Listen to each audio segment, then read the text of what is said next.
You go. Okay. All right. Miki Excellent. Kersgard, this mic is all yours. Thank you, Lynn. Happy Thankful Thursday, everybody. Thanks for everybody that's here. Cher and Zulma and Sharon and Dove and Lynn. I I feel like, was it Mr. Rogers or was it Sherry with the lamb chop who used to say everybody that was there? Miss Jeannie. Miss Jeannie. I don't think I ever watched Miss Jeannie, but Romper anyway. Room. Oh, Romper Room. Right. Yes, absolutely right. I feel like I'm in Romper Room here. But happy Thankful Thursday, everybody. We've been having a blast in the room today. It's been hysterical. Thank you, Lori and Sharon and Dove, for starting out the morning so fun. And Zulma, who is always she's like my comedy routine for Thursday mornings and just makes me laugh so much. So I really love it. But I am going to center in here for a minute before I get on with my little routine. And in honor of Karen, who is not here today, shout out to Karen. Hi, my love. I'm going to do the truly thankful prayer. Truly helpful. Boy, I'm messing it up already. I am here only to be truly helpful because I am here to represent Him who sent me. And I do not have to worry about what to say or what to do because I know that He is here with me and He will tell me and direct me. I'm content to be wherever He wishes, knowing He goes there with me. And I know that I will be healed as I let Him teach me to heal. Amen. And Dove wrote something in the board earlier that speaking of healing and being taught to heal, he wrote, healing is healing of sight, moving from perception to vision. And uh,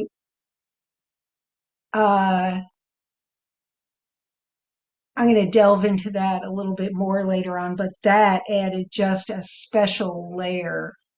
Healing. We're not healing anything but our perceptions. We're not healing the body, we're healing the mind. We might talk about and we were having a really fun conversation earlier about, healing the body and helping the body and feeding the body and all the things about the body, but we're really here to heal our minds, and the healing of these other things is an extension of that. And and yeah, it's great to help each other out with things that we know about that might help others, but we're we're communicating in the mind, we're communicating with each other and being truly helpful.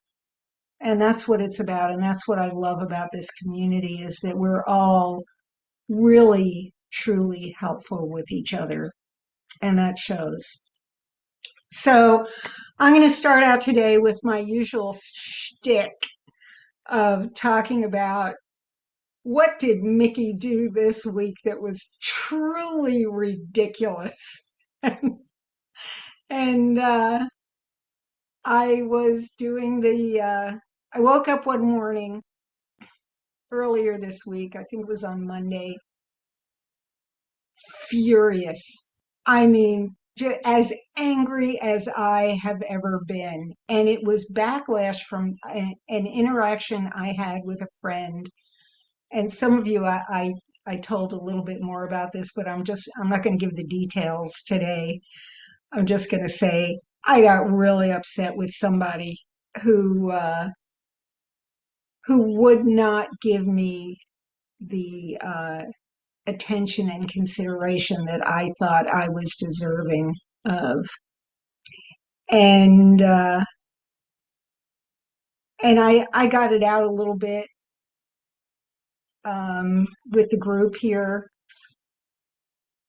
but prior to that, that morning or the morning before, I can't remember when it was, I woke up and I was fuming mad. I mean, steam was coming out of my ears.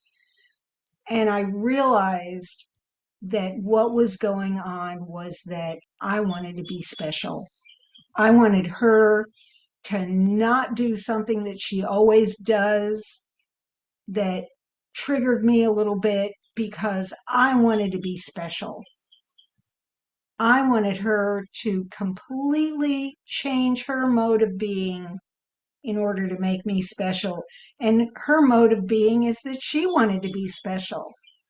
And we all want everybody to cater to our needs, to coddle our emotions, to, be other than they are in order to placate us.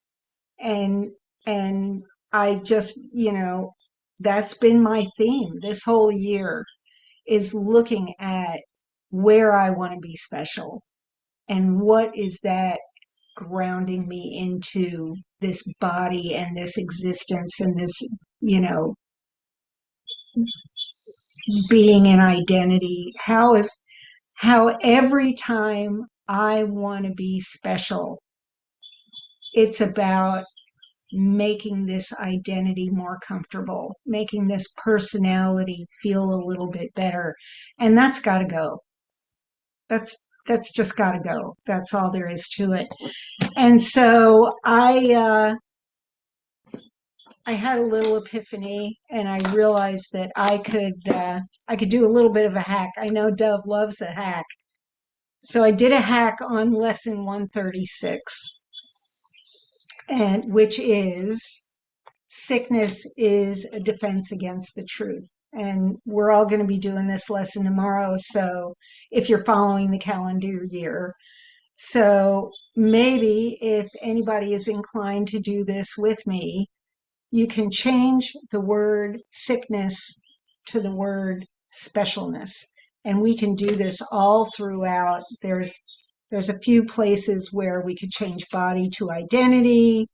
We can change sickness to specialness. There are a few words that I changed around in here, and it's amazing how much easier it was for me to accept everything this lesson said when I did that, when I changed sickness to specialness, because, it's really easy to say, oh, look, I'm being special. This is a defense against the truth. If we're in pain or sick or, suffering something physical, it's a lot harder for us to say, oh, never mind. This is just a defense against the truth. It's a little harder. So I'm going to give us a way to look at this lesson so that we can really accept it. So I'm just going to read through the lesson and make a few comments here and there. It's a really long one. I might or might not get to the end of it, but we'll wing it. Specialness is a defense against the truth. No one can heal unless he understands what purpose specialness seems to serve. For then he understands as well its purpose has no meaning. Specialness has no meaning. When we look at it like that, we're like, I don't need to be special. What do I need to be special for? So that I can bolster up this identity and make it a little stronger and not realize who I really am? Nuh-uh. Being causeless and without a meaningful intent of any kind, it cannot be at all. Specialness is causeless, and it cannot be at all. When this is seen, healing is automatic. When we can let go of wanting this identity and this personality to be special, healing is automatic. It cannot be helped. It dispels this meaningless illusion by the same approach that carries all of them to truth and merely leaves them there to disappear. Specialness is not an accident. No, it's not. Specialness is not an accident. We take it on and we wear it proudly, and we want everyone to treat us like we're special. We want it badly. Specialness is not an accident. Like all defenses, it is an insane device for self-deception. And like all the rest, its purpose is to hide reality, attack it, change it, render it inept, distort it, twist it, or reduce it to a little pile of unassembled parts. And yeah, specialness hides reality. It makes us different from our brother. It attacks. If I'm special, you're not. I wanted my friend to treat me differently, to stop talking about something that she knows bugs the crap out of me. I was attacking her so that I could be special. It hides reality, it attacks it, it changes it, it renders the real me, the truth of who I am, the Christ mind, renders it inept, it distorts it, it twists it, and it reduces the Christ mind to a pile of unassembled parts because we're separate. Because we want to be separate, we're reduced to a little pile of unassembled parts. The aim of all defenses is to keep the truth from being whole. The parts are seen as if each one were whole within itself. I want to be special. I want to be separate. I want to be an individual. I want to be this I that I've defined. Fruitless, absolutely fruitless. Defenses are not unintentional, nor are they made without awareness. They are secret magic wands you would wave when truth appears to threaten what you would believe. So all these defenses, all this specialness, this clinging to this identity is a secret wand that I wave around when truth tells me I'm one. And I'm waving this secret magic wand around. Otherwise, I, the personality, am going to be annihilated. They seem to be unconscious, but because of the rapidity with which you choose to use them. Said the but the wrong way there. I'm always tripped up by the but that's and only. They seem to be unconscious, but because of the rapidity with which you choose to use them. In that second, even less, in which the choice is made, you recognize exactly what you would attempt to do, and then proceed to think that it is done. I think this specialness is gonna preserve me, gonna preserve this thing that I think I am. When it's fake, it's false. It's a mask that I hold up to the world. You know, we all of that whole paragraph is about what we unconsciously do. We unconsciously throw up these defenses. They're automatic. We don't even think about them. I'm I'm a me, and I need to be thought of as special. And that's what makes me separate. That's what bolsters up the separation, the separateness of what we are. I got some notes here I'm not even looking at. uh, you know, I want my individuality, and I don't care if it's at the expense of destroying God. You know, we think we're destroying God. It's all of this stuff that brings us back to that moment when we said, I want more than everything. And in that second, even less, the choice is made.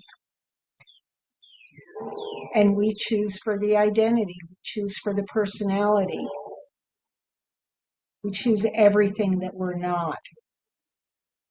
Who but yourself evaluates a threat, decides escape is necessary, and sets up a series of defenses to reduce the threat that has been judged as real?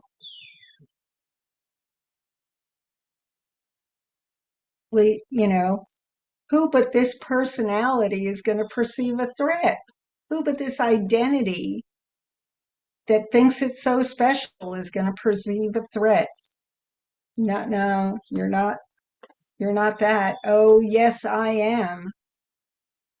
All this cannot be done unconsciously. But afterwards, your plan requires that you must forget you made it. So it seems to be external to your own intent, a happening beyond your state of mind, an outcome with a real effect on you instead of one affected by yourself. If I wasn't thinking I'm separate and this identity and this personality to begin with, I wouldn't be defending it. There would be nothing to defend. Why would I think that anyone was treating me any differently than what I wanted if I wasn't thinking I was a body and a personality and an identity and that I needed to be special?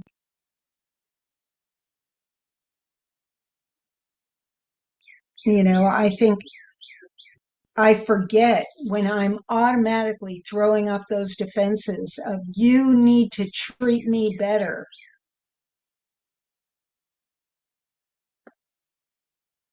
You know, why would I be doing that if I didn't think that I was separate and special? It is this quick forgetting of the part you play in making your reality that makes defenses seem to be beyond your own control. So I think that this is automatic that, oh, my feelings just got hurt. I wasn't special. You know, I think it's automatic, but I planned that. I planned that the minute I held on to this identity. And Dove wrote in the chat, ego says you need to do seeking approval. Yeah, the specialness is always the seeking of approval. So in that situation with my friend, I wanted approval, I wanted control, and I think I even wanted safety and security. I wanted her to treat me and say the things that I wanted to hear. Oh, you poor thing. Oh, aren't you special? it is this quick forgetting of the part you play in making your reality that makes defenses seem to be beyond your own control. And it was beyond my control. In that moment, I got so furious and so angry. I thought that was beyond my control, but it wasn't. I just needed to look at it for a minute and see how ridiculous I was being and how special I wanted to be. But what you have forgot can be remembered, given willingness to reconsider the decision, which is doubly shielded by oblivion. Because first we shielded with guilt, and then we shielded with the world. Your not remembering is but the sign that this decision still remains in force. So I thought I was separate, and then I felt guilty about it, so I felt like I had to hide. And then I built a whole world and a body to hide from that guilt so that I could throw it off on my friend and say, "Oh, it's you. You're the guilty one. God's not going to look at me because you're a cold-hearted B word." I'm trying to keep this PG. Cher's got her hand up. Go ahead, sweetie. Let me see. Yeah, one thing I just wanted to understand though, like in my perception, I have two sister-in-laws that have been very whatever, and but I see it as I just want to be respected, not special. But is that the same? Okay. Yep. Yeah, because they want to be special too. Yeah. So their version of special is conflicting with your version of special. And you just, so I looked at my friend. Wants to brag about this accomplishment that she had that, just go on and on about it. And I'm like, will you stop already? Or voice her opinion about something, or anyone. They want to be heard. They want to be understood because they're special. And that personality needs to be acknowledged as being right. And that's specialness right there. And so we just have to drop what we think, needs to happen for us to feel good. Okay. They can say something and we'll go, yeah, whatever. Inside, I don't even say that on the outside. And Lynn put in the chat, it's the need for true connection. Yeah, we want them to agree with us so that we can feel we have a connection. In the meantime, we were never not connected. Yeah. Know what I'm saying? Yeah. We're never not connected. So we want them to agree with us on this superficial level, thinking that we're going to connect with anyone that we're feeling, oh, you're my soulmate. I feel so connected to you. That's a substitute for the connection that we already have. Makes sense? Zulma, go ahead. I love this about specialness. So the course says that, in the course it teaches that only thing that's missing is what we don't give. So if I'm thinking that you should think as much of me as I want you to think of me, and if you don't, and now I'm giving value to what you think, now all of a sudden I don't perceive myself as being as important as I think I am. Maybe what you think is more important. Maybe what you think is more important. Maybe I'm not really all that. All that comes down to me asking that your ego give my ego the attention that it deserves. Absolutely. And once I realized that whatever I'm calling respect, it was Dove who said it some years ago. He said, that whole thing about it's a self-esteem issue. self-esteem is not is ego-based. It has nothing to do with spirit. I am what I am, whether you acknowledge it or not. And you are what I am. And it's up to me to acknowledge that for the sake of my peace. I'm complete. Absolutely perfect, Zoma. Thank you.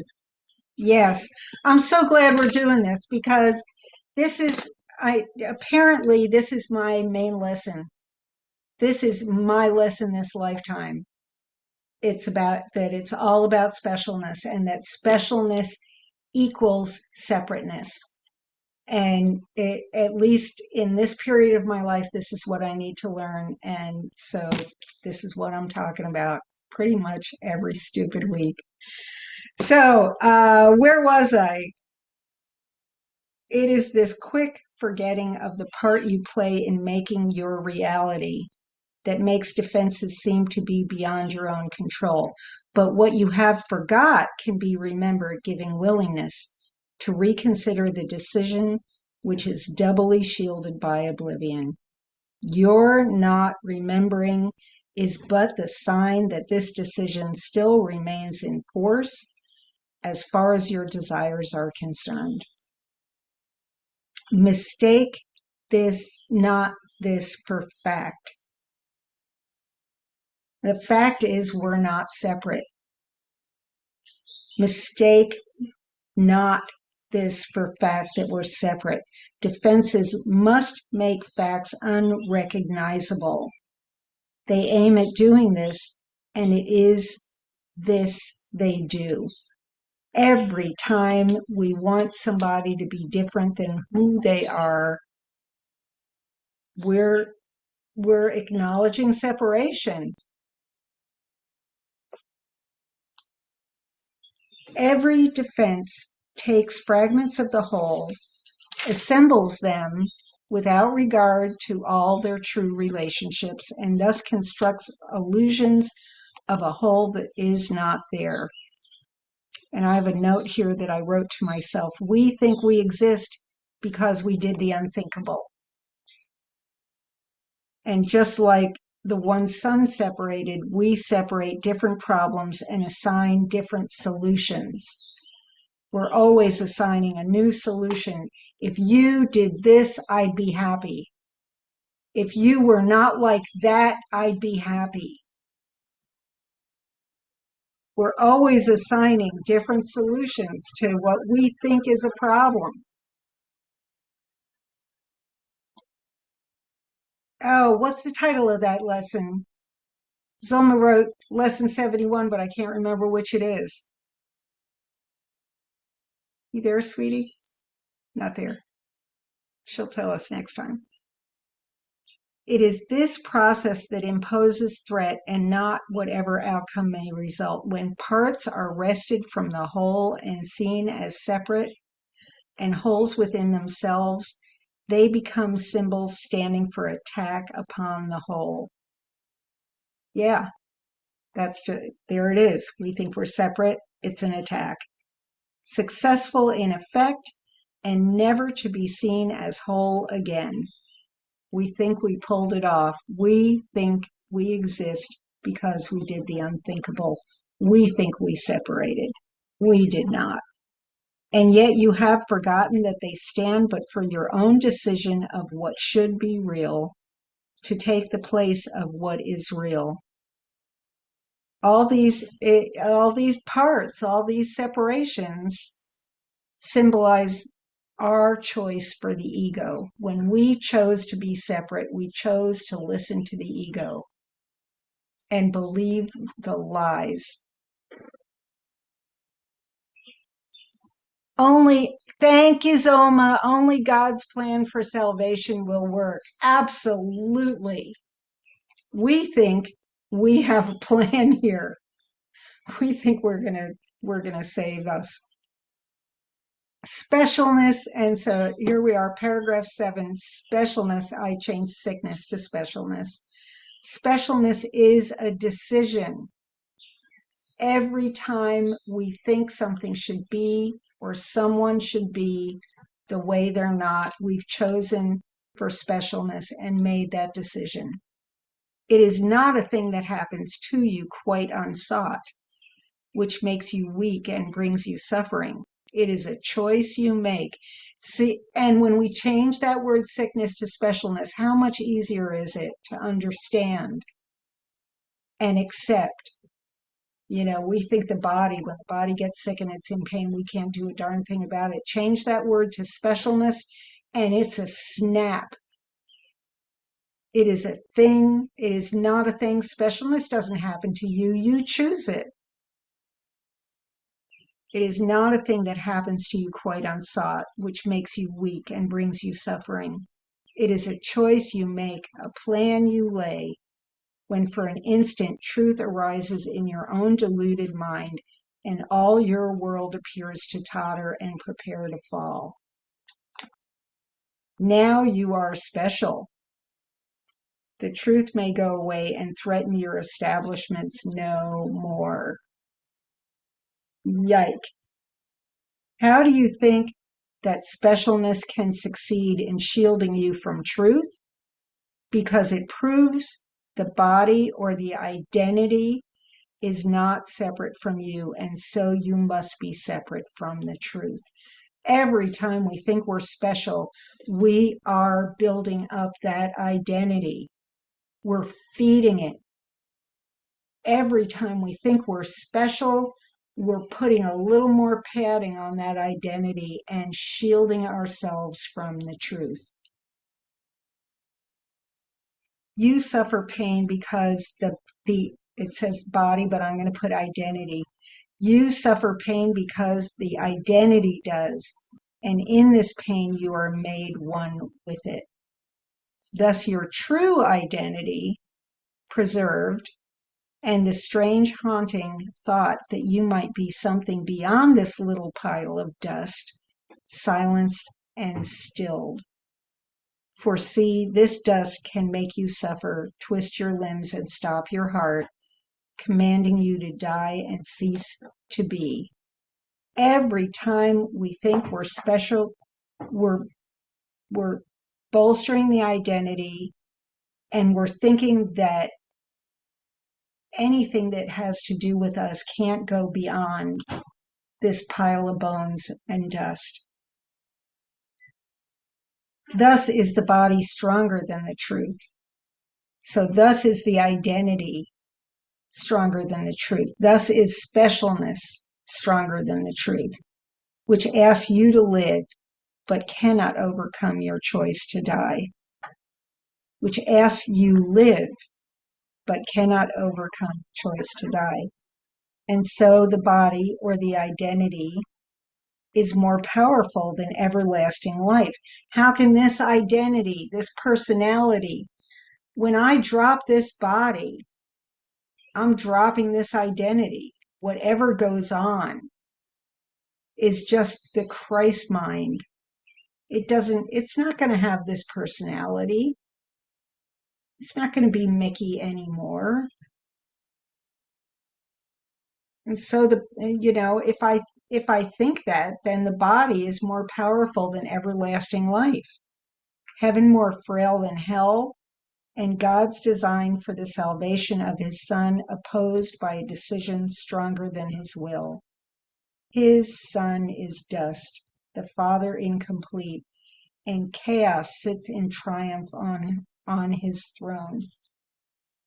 You know, if I want to be special, I'm saying chaos is sitting in triumph on that throne.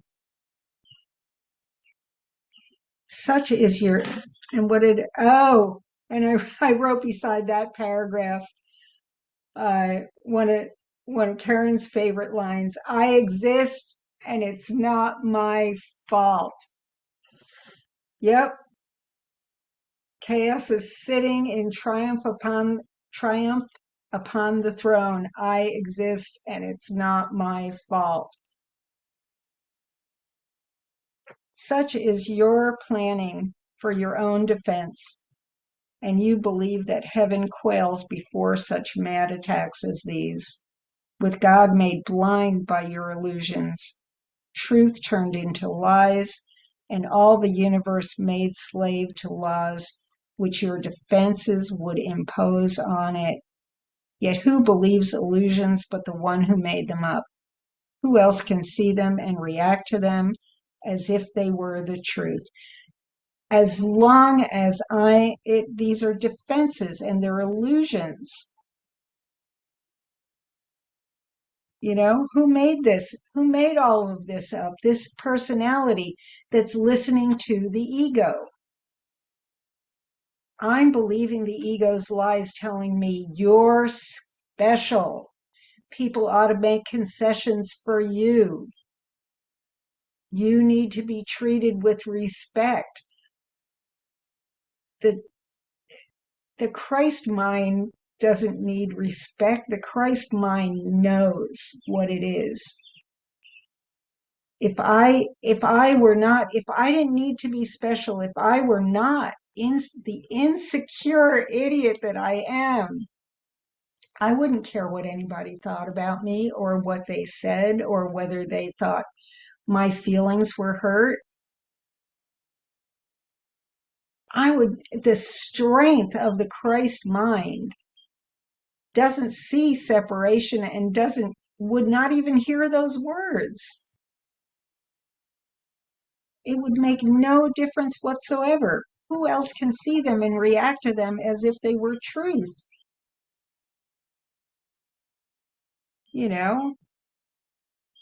Heaven quails before such mad attacks as these, with God made blind by your illusions.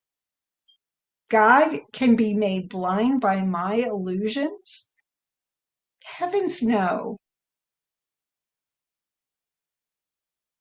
Who believes illusions but the one who made them up? I made up all this stuff. I am projecting all of this. Every minute, what I think I see, I'm projecting onto the world. What I think I feel, I am projecting onto the world, and it's coming back at me. Whatever I believe about this identity is coming back at me through the words of my holy brother. God knows not of your plans to change his will. He's not made blind by my illusions. He doesn't believe the truth turned into lies that the ego is telling me. God knows not of your plans to change his will. The universe remains unheeding by the laws by which you thought to govern it. And isn't that hysterical? If I am dwelling in specialness, I'm making up laws that I think I'm governor of the universe. I am the governor of the universe.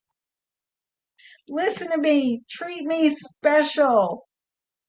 Love me, nurture me, coddle me, collude with me.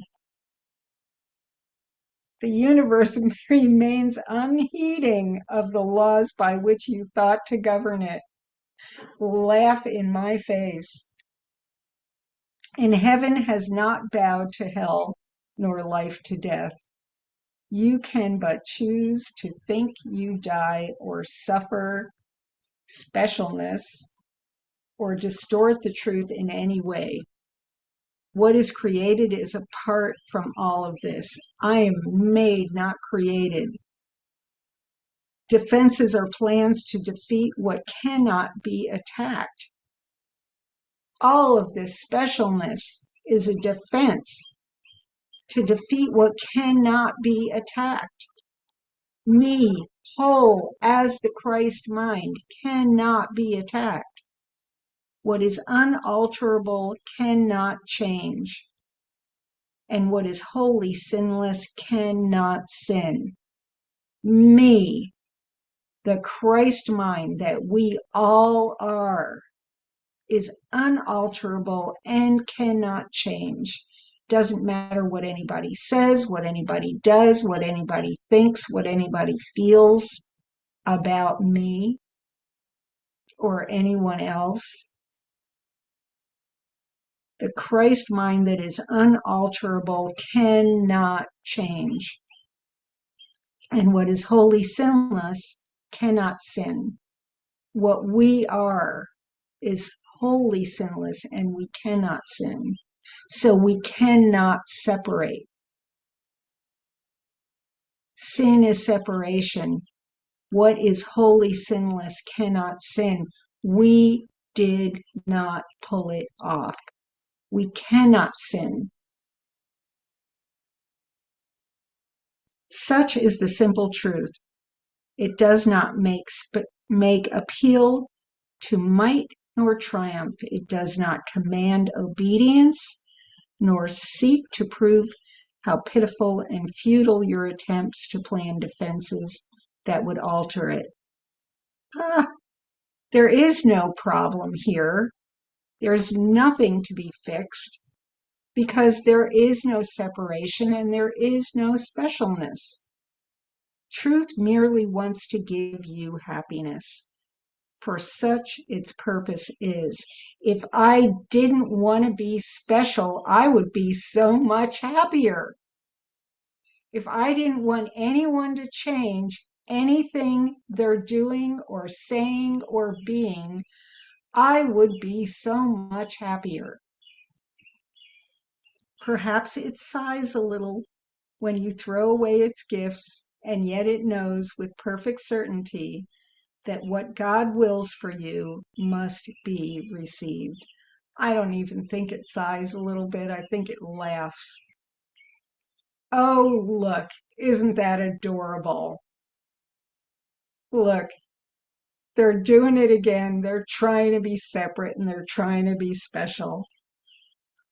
It is this, I got 15 minutes. I think I can do it. It is this fact that demonstrates that time is an illusion. For time lets you think what God has given you is not the truth right now, as it must be. Yeah, I'm going to be happy next week when everything goes my way. I'm happy now because I know I'm not special. The thoughts of God are quite apart from time, for time is but another meaningless defense you made against the truth. Yet what he wills is here, and you remain as he created you. Yeah, I love how and I never noticed that one before. We're going to throw in a little about time here too, just in case you forgot that this has all been, and there is no time, and it's everything, everywhere, all at once, done. Truth has a power far beyond defense, for no illusions can remain where truth has been allowed to enter, and it comes to any mind that would lay down its arms and cease to play with folly. It is found at any time today, if you will choose to practice giving welcome to the truth.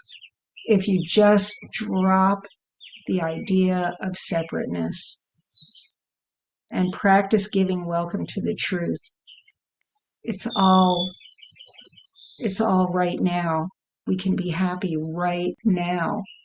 We just have to remember we're not separate, and we bolster that separateness up with all our wanting to be special. This is our aim today, and we will give a quarter of an hour twice. I'm going to spend all day tomorrow, not just a quarter of an hour, to ask the truth to come to us and set us free. And truth will come, for it has never been apart from us. It merely waits for just this invitation, which we give today. We introduce it with a healing prayer to help us rise above defensiveness and let truth be as it has always been. Specialness is a defense against the truth. I will accept the truth of what I am and let my mind be wholly healed today. I don't have to be special. It's a defense against the truth, and I will accept the truth of what I am, which is not separate, and I will let my mind be wholly healed right now. That's all we need. Healing will flash across your open mind, and it just did, folks. It really did. Healing will flash across your open mind as peace and truth arise to take the place of war and vain imaginings. There will be no dark corners specialness can conceal and keep defended from the light of truth. There will be no dim figures from your dreams, nor their obscure and meaningless pursuits with double purposes insanely sought remaining in your mind. It will be healed of all the sickly wishes that it tried to authorize the body to obey.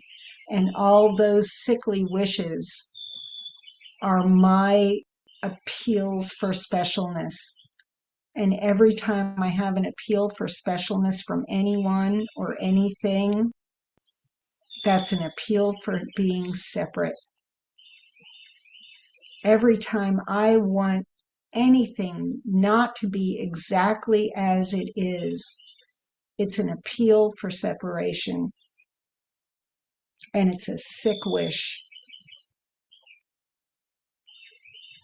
Now the body is healed, or now the identity is healed, or now the personality is healed, because the source of specialness has been open to relief.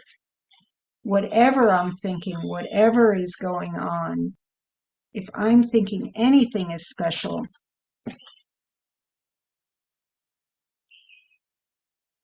it's open to relief if I just let that go, if I can just let that whole idea that this personality needs anything from anyone that's not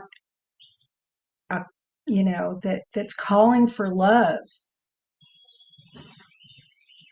And Zulma wrote in the chat, oh, great quote, let truth be what it is. Do not intrude upon it. Do not attack it. Do not interrupt its coming. Let it encompass every situation and bring you peace. Perfect, Zulma. Thank you, sweetie.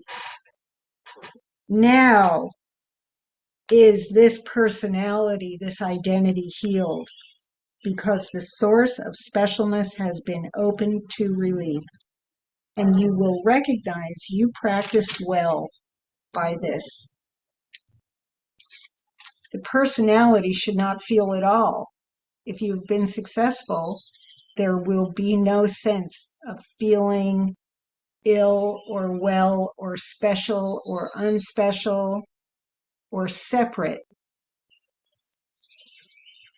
There will be no sense of feeling separation at all, of pain or pleasure.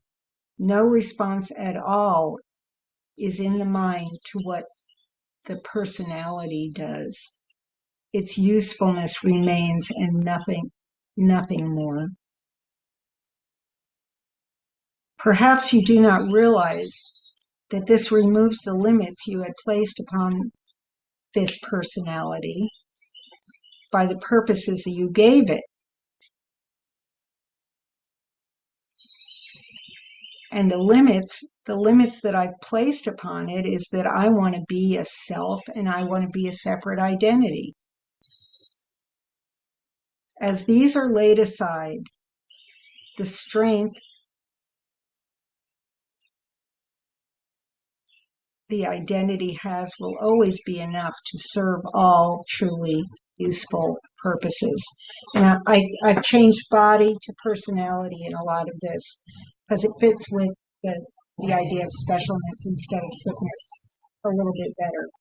The identity's health is fully guaranteed, which means we drop it, which means we're not clinging to it because it is not limited by time, by weather or fatigue, by food or drink or any laws you made you made it serve before. So the personality's grasping for recognition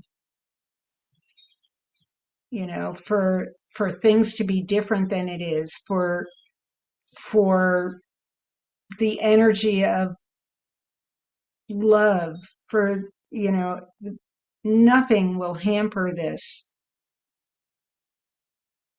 because it's not limited by any of the laws we perked it up with before.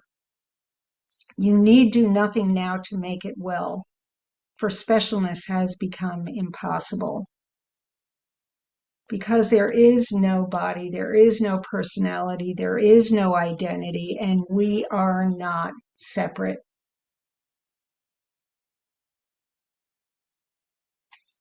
Yet this protection needs to be preserved by careful watching. And we need to watch every second of the day. Is that thought loving, or is that thought separating? Is that trying to make me special, or is that trying to unify me with the one mind? Your protection needs to be preserved by careful watching. If you let your mind harbor attack thoughts, yield to judgment, or make plans against uncertainties to come, you have again misplaced yourself and made a bodily identity, or have made a separate identity, which will attack the body, for the mind is sick. So every time we think we're special, we're bolstering that identity, and we're going to be attacked. We're going to get depressed. We're going to get angry. We're going to get frustrated. All of those things that I was feeling, I made myself an identity. I bolstered my identity, and I attacked myself. It attacked the mind. It made everything fight against what I really am. I'm in the mind of Christ. I am the Christ mind. Every time I think that somebody should be treating me special, I'm severing a connection to the Christ mind. Give instant remedy should this occur by not allowing your defensiveness, my attack thoughts, my judgments, my specialness, by not allowing your defensiveness to hurt you longer. Do not be confused about what must be healed, but tell yourself, I have forgotten what I really am. For I mistook my identity, my personality, for myself. Specialness is a defense against the truth, but I am not this identity, and my mind cannot attack, so I cannot be separate. And I apologize for totally butchering, thinking, I think I can do better than Jesus or the Christ mind on this one, and change the words around. And I apologize if anybody gets offended by that, but it worked for me, and it healed me so much to think on those lines that I will never correct my friend again. I attacked her. I attacked me. I attacked the Christ mind. I cut myself off from God. I will never do that again, at least not with her, and not in that circumstance. It was a very healing moment for me. It really was. It let me see just how much my desire for specialness made me separate. And I'm so grateful. And I wrote down a couple of couple of things here that maybe we've got a few minutes left. So I'm going to do a couple of quotes. And this one is from chapter 27, section 1, the picture of the crucifixion. A sick and suffering you, but represents your brother's guilt, the witness that you send, lest he forget the injuries he gave, from which you swear he will never escape. This sick and sorry picture you accept, if only it can serve to punish him. The sick are merciless to everyone, and in contagion do they seek to kill. Death seems an easy price, if they can say, behold me, brother, at your hand I die. For sickness is the witness to his guilt, and death would prove his errors must be sins. So there I was, saying to my friend, behold me, sister, at your hand I die. You know, and the only one who was suffering was me. She wasn't suffering. I was making myself suffer. And the other one that I wrote down, we've got one more minute. We're going to run to the manual for teachers. And it's number 5 in the manual, How is Healing Accomplished? And from the first section in there, the perceived purpose of sickness. But we're going to change it to the perceived purpose of specialness. Healing is accomplished the instant the sufferer no longer sees any value in pain. Who would choose suffering unless he thought it brought him something, and something of value to him? He must think it is a small price to pay for something of greater worth. For sickness or specialness is an election, a decision. It is the choice of weakness in the mistaken conviction that it is strength. And there you have it. It's an election. It's a decision. It is something that we choose to do. Every time we choose specialness, we are choosing separateness. And I'm done. I'm done with it. I'm done with that, and I'm done with my time. And hi, Dev. And I thank you, Cher. I'm glad you were here. I hope you found a little comfort in it. And hi, Zoma. Thank you all for being with me here today. And I hope I didn't commit a sacrilege changing the course around for you all. But that was great. I like that. Thank I'd like you. to know what other words you substitute when you get a minute. Send me a text message. I wrote Absolutely. that down. That was good. That was really good. Sickness for specialists. That's really good. Thank you. Yeah. Body for Okay. personality. Perfect. Thank you.